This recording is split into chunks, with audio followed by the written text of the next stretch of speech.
दोस्तों कहानी शुरू होती है और हम देखते हैं निक मार्शल को, जो कि एक एडवर्टाइजिंग एजेंसी में काम करता था। निक थर्कियों के शहर लॉस वेगस में अपनी सिंगल माँ के साथ पला बड़ा था, जो कि एक शो गर्ल थी, जिसकी वजह से उसका पूरा जीवन सुंदर लड़कियों के बीच ही निकला और इसी के कारण वो खुद को लड़कियों के लिए भगवान का भेजा हुआ फरिश्ता मानने लगा। निक की शादी गिगी नाम की एक औरत से हुई थी और उसके साथ उसकी एलेक्स नाम की 15 साल की एक बेटी भी थी। लेकिन गिगी ने निक को छोड़कर हाल ही में टेड नाम के एक आदमी से फिर से शादी कर ली और उसकी बेटी के भी उसके साथ कुछ खास अच्छे रिलेशन नहीं है। लेकिन निक की जिंदगी में अभी भी बहुत लड़कियां हैं, जिनमें से एक है उसकी क्रश लोला, जो कि एक कॉफी शॉप में काम करती थी। हम देखते हैं कि निक अपने काम में बहुत अच्छा है और वो लोगों को प्रोडक्ट्स बेचने में भी बहुत ज्यादा स्किल्ड है। हालांकि वो ये जानता है कि लड़कियों को पटाकर उन्हें अपने बिस्तर तक कैसे लाना है, लेकिन लड़कियों के मन में क्या चलता है इसके बारे में वो कुछ नहीं जानता। अब अमेरिका में लड़कियां सबसे तेजी से बढ़ने वाली कंज्यूमर ग्रुप बन चुकी हैं और निक की क्षमताएं और स्किल्स तेजी से कम होती जा रही हैं। इसके अलावा जब उसे पता चलता है कि उसके बॉस ने कंपनी के क्रिएटिव डायरेक्टर की पोस्ट पर डार्सी नाम की एक लड़की को रख लिया है, तो ये जानकर उसे बहुत बुरा लगता है, क्योंकि उसे लगता था कि इस पोस्ट के लिए वही सबसे बेहतर है। लेकिन उसे पता चलता है कि डार्सी उससे भी ज्यादा स्किल्ड और क्वालिफाइड है। फिर अपनी शादी के रिसेप्शन में गिगी निक से कहती है कि वो अपने नए पति के साथ 2 हफ्तों के लिए हनीमून पर जा रही है, इसलिए जब तक वो वापस नहीं आती निक को उसकी बेटी एलेक्स का ख्याल रखना होगा। यहाँ पर निक को ये भी पता चलता है कि उसकी बेटी का एक 18 साल का बॉयफ्रेंड है और उसको अपनी बेटी का एक बॉयफ्रेंड रखना पसंद नहीं। लेकिन एलेक्स को इस बात से बिल्कुल फर्क नहीं पड़ता, क्योंकि निक कभी भी उसकी लाइफ में मौजूद ही नहीं था। इसके बाद हम डार्सी को देखते हैं, जो कि काम के पहले ही दिन कंपनी को लड़कियों के कंज्यूमर मार्केट में टॉप कराने का वादा करती है। जिसके बाद वो सभी एम्प्लॉयज को लड़कियों के सामान का एक बॉक्स देती है और उन्हें बेचने के लिए कल एक आइडिया के साथ वापस आने को कहती है। हम देखते हैं कि उस बॉक्स के अंदर लड़कियों की बहुत सारी चीजें थी। फिर घर पर निक औरतों को मनाने के लिए कुछ आइडियाज को सोचने की कोशिश करता है, लेकिन उसके दिमाग में कोई भी आइडिया नहीं आ रहा था। तभी निक अपनी बेटी का बैग खोलकर उसमें एक पॉप म्यूजिक की सीडी चलाता है, जिसके बाद वो शराब पीते हुए लड़कियों के एक एक प्रोडक्ट को इस्तेमाल करने लगता है। फिर वो जैसे ही वंडर ब्रा को पहनने लगता है, तभी वहाँ पर एलेक्स अपने बॉयफ्रेंड के साथ आ जाती है। अब अपने बाप की ऐसी हालत को देखते हुए वो शर्मिंदा होकर अपने बॉयफ्रेंड को वापस घर भेज देती है। निक अपनी बेटी को समझाने की कोशिश करता है, लेकिन उसकी बेटी उसे भला बुरा कहकर अपने रूम में चली जाती है। अब निक अपनी एड कंपनी के लिए आइडिया सोच ही रहा था, जिस दौरान वो एक हेयर ड्रायर उठाकर उससे खेलने लगता है, लेकिन तभी वो फिसल जाता है और उस हेयर ड्रायर को पकड़े हुए सीधा बाथरूम में गिर जाता है, जिससे उसे करंट के झटके लगते हैं और वो वहीं पर बेहोश हो जाता है। फिर अगली सुबह निक की नौकरानी उसे कमरे की सफाई के लिए जगाती है और कमरे में फैलाई हुई गंदगी को देखकर वो सोचने लगती है कि ये लड़कियों के सामानों के साथ क्या कर रहा था। तभी निक उसे कहता है कि ये तो सिर्फ एक्सपेरिमेंट के लिए है। नौकरानी कहती है, लेकिन मैंने तो तुम्हें कुछ कहा ही नहीं। फिर वो नौकरानी सोचती है कि आज तो मैं अपने बॉयफ्रेंड के साथ डेट पर जाऊंगी, जिसको सुनकर निक उसे ऑल द बेस्ट कहता है। नौकरानी कहती है कि मैंने तो तुम्हें कुछ नहीं बोला। इसके बाद निक जब पार्क में घूम रहा था, तो वो उसके आसपास से गुजर रही लड़कियों के दिमाग की बातें सुनने लगता है, जिसमें से कोई अपनी कॉफी मशीन के खराब होने के बारे में सोच रही थी और कोई सोच रही थी कि आज तो उसका बॉयफ्रेंड उसकी चीखें निकाल देगा। अब निक को समझ नहीं आ रहा था कि उसके साथ ये क्या हो रहा है, और तब जाकर उसे पता चलता है कि वो औरतों की मन की बातें सुन सकता है। अब ये सिचुएशन और भी ज्यादा बदतर तब हो जाती है जब उसे पता चलता है कि उनके कोवर्कर्स उसे एक नंबर का ढक्कन समझते हैं। कोई उसे गे समझती है तो कोई उसकी घटिया शक्ल का मजाक उड़ाती है। अब निक के विचार पढ़ने की पावर से उसे पता चलता है कि डेरिन नाम की एक लड़की खुद की जान लेना चाहती है, जबकि उसकी सेक्रेटरी एनी भी उसके साथ काम करके खुश नहीं है और वो कंपनी से बदला लेने के लिए कंपनी के फोन का इस्तेमाल अपने बॉयफ्रेंड को कॉल करने के लिए करती है। अब निक औरतों की मन की बातें सुन सुनकर बौखला जाता है और वो टेलीफोन डायरेक्टरी में से किसी डॉक्टर का नंबर ढूंढने लगता है, लेकिन तभी उसका कोवर्कर आकर उसे मीटिंग में ले जाता है। फिर मीटिंग में निक डार्सी को इम्प्रेस करने के लिए अपनी शक्तियों का इस्तेमाल करता है और उसे बताने लगता है कि औरतों को क्या क्या पसंद है। फिर जब निक अपने काम से घर आता है, तो वो वहाँ पर अपनी बेटी को उसके बॉयफ्रेंड के साथ इंटीमेट होते हुए देख लेता है।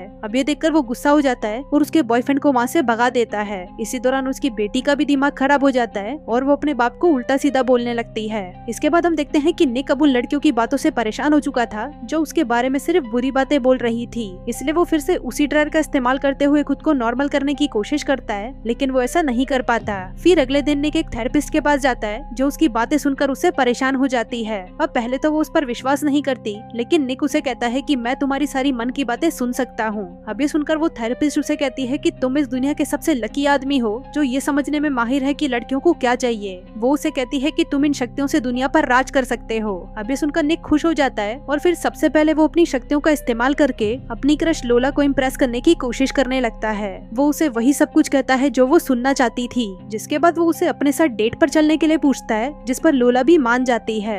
इसके बाद वो काम के दौरान अपने कोवर्कर से भी दोस्ती बनाना शुरू कर देता है। वो एनी को उसके बॉयफ्रेंड को ग्रीटिंग कार्ड देने को कहता है और डेरिन को उसकी फाइलों में मदद करता है। साथ ही वो डार्सी के मन की बात सुनकर ये भी पता कर लेता है कि वो कंपनी को सिक्योर करने के लिए एक सीक्रेट प्रोजेक्ट पर काम कर रही है, जिसके बाद वो डार्सी को उसकी हेल्प करने के लिए ऑफर भी करता है। अब उनकी बातचीत के दौरान डार्सी को पता चलता है कि निक की एक बेटी है और वो प्रॉम पर जाने वाली है। वो जानती थी कि प्रॉम ड्रेस लड़कियों के लिए कितनी बड़ी बात है, इसलिए वो उसे उसकी मदद करने के लिए कहती है। फिर घर लौटने के बाद निक अपनी बेटी को देखता है जो कि अपनी 2 सहेलियों के साथ प्रॉम पर जाने के बारे में बातें कर रही थी। वो एलेक्स से मिलता है, लेकिन उसकी फ्रेंड शुरू में निक को एक अजीब बाप होने के लिए उससे नफरत करने लगती है। लेकिन तभी निक एलेक्स को उसकी प्रॉम ड्रेस की खरीदारी का ऑफर देकर तुरंत उसकी सहेलियों के सामने एक अच्छा डैड बन जाता है, जिसके साथ ही वो ज्यादा ओवर रिएक्ट करने के लिए उससे माफी भी मांगता है। इसके बाद निक लोला को अपने साथ डेट पर ले जाता है और अपनी पावर्स का इस्तेमाल करके वो इस डेट को उसके लिए सबसे अच्छी डेट बना देता है। इसके बाद जब वो दोनों इंटीमेट होने के लिए लोला के घर पर जाते हैं तो शुरुआत में निक उसके साथ अच्छे से इंटीमेट नहीं हो पाता, क्योंकि लोला सही से ना करने की वजह से उसे अपने मन में गालियां दे रही थी।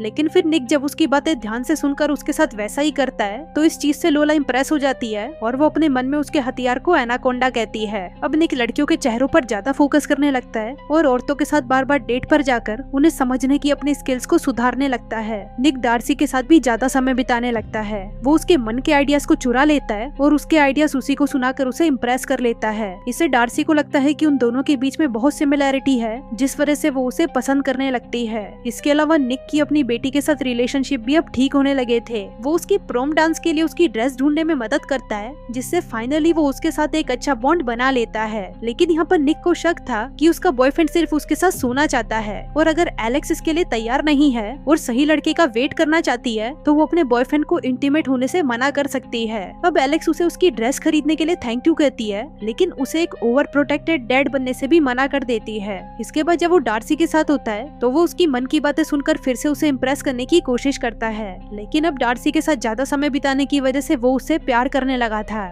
फिर एक रात डिनर डेट के बाद वो दोनों किस करते हैं, लेकिन तभी वो देखता है कि वहाँ पर लोला बाहर से उन्हें देख रही थी। फिर लोला उसे बताती है कि उसका दिल टूट चुका है, क्योंकि उस रात इंटीमेट होने के बाद वो उससे आज तक नहीं मिला। अब निक को ये सुनकर बहुत बुरा लगता है, लेकिन अब उससे पीछे छुड़ाने के लिए वो उसे कह देता है कि वो एक गे है और अगर वो स्ट्रेट होता तो जरूर उससे शादी कर लेता। अब ये सुनकर लोला को थोड़ा अच्छा फील होता है और वो खुश होकर वहाँ से चली जाती है। फिर प्रेजेंटेशन के दिन निक को डार्सी के आइडियाज चुराने की वजह से गिल्टी फील हो रहा था, इसलिए वो उसे ही उस प्रेजेंटेशन को पिच करने के लिए कहता है, लेकिन डार्सी उसे मना कर देती है और कहती है कि ये आइडिया तुम्हारा है, इसलिए ये प्रेजेंटेशन तुम्हें ही देनी चाहिए। फिर मीटिंग से पहले निक को पता चलता है कि डेरेन पिछले कुछ दिनों से खुदकुशी करने के बारे में सोच रही थी और इस सब की वजह निक ही था, जिसने उसकी प्रमोशन को रोक रखा था। उसने पिछले 2 साल से उसे सिर्फ एक ही पोजीशन पर रखा हुआ था। इसके बाद निक अपनी प्रेजेंटेशन दिखाकर सभी बोर्ड मेंबर्स को इम्प्रेस कर लेता है, जिससे वो अपनी कंपनी के लिए इस कॉन्ट्रैक्ट को जीत जाता है। अब इसका सारा क्रेडिट निक को मिलता है, लेकिन जो वो डार्सी के साथ कर रहा था इससे उसे खुद में ही बहुत बुरा लगने लगता है।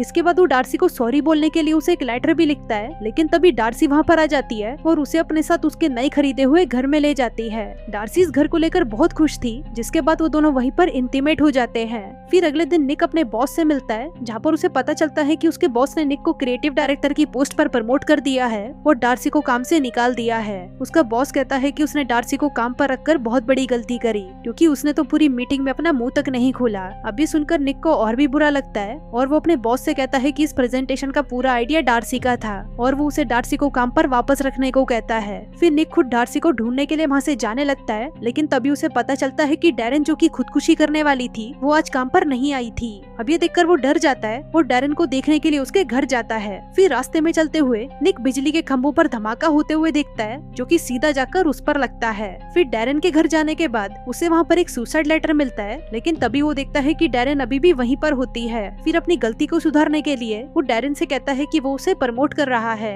आगे डेरेन से बात करते हुए निक को पता चलता है कि अब वो उसकी मन की बातें नहीं सुन सकता, जिसका मतलब था कि उस बिजली के धमाके ने उसकी पावर्स छीन ली थी। इसके बाद वो डार्सी के घर जाता है, लेकिन उसे पता चलता है कि वो अपने घर पर नहीं है। इसके बाद निक को गीगी का फोन आता है, जो उसे बताती है कि एलेक्स उसे कहीं पर मिल नहीं रही। अब निक परेशान होकर सीधा प्रॉम में पहुंच जाता है और उसे ढूंढने लगता है, लेकिन तभी वो उसे एक होटल के वॉशरूम में रोती हुई मिलती है। निक उसे पूछता है कि क्या हुआ, हुआ, जिस पर उसकी बेटी कहती है कि उसके बॉयफ्रेंड ने उससे ब्रेकअप कर लिया। तभी निक उसे कहता है कि उसे अपने बेटी पर गर्व है। अब अपने बाप की बातें सुनकर उसकी बेटी खुश हो जाती है और रोना बंद कर देती है, जिसके बाद वो निक के साथ वापस घर चली जाती है। अब निक अपनी बेटी को सुला देता है और फिर आधी रात को फिर से डार्सी के पास जाता है। लकीली इस बार वो उसे घर पर मिल जाती है। अब निक उसे सारी सच्चाई बता देता है कि वो औरतों की मन की बातें सुन सकता है और इसी शक्ति का इस्तेमाल करके उसने उसके आइडियाज को भी चुरा लिया था, क्योंकि उसे कंपनी में प्रमोशन चाहिए था। इसके साथ ही वो उसके लिए अपनी फीलिंग्स को भी एक्सेप्ट कर लेता है और कहता है कि मैं तुमसे बहुत प्यार करता हूँ। अब निक को लग रहा था कि डार्सी उसे माफ कर देगी,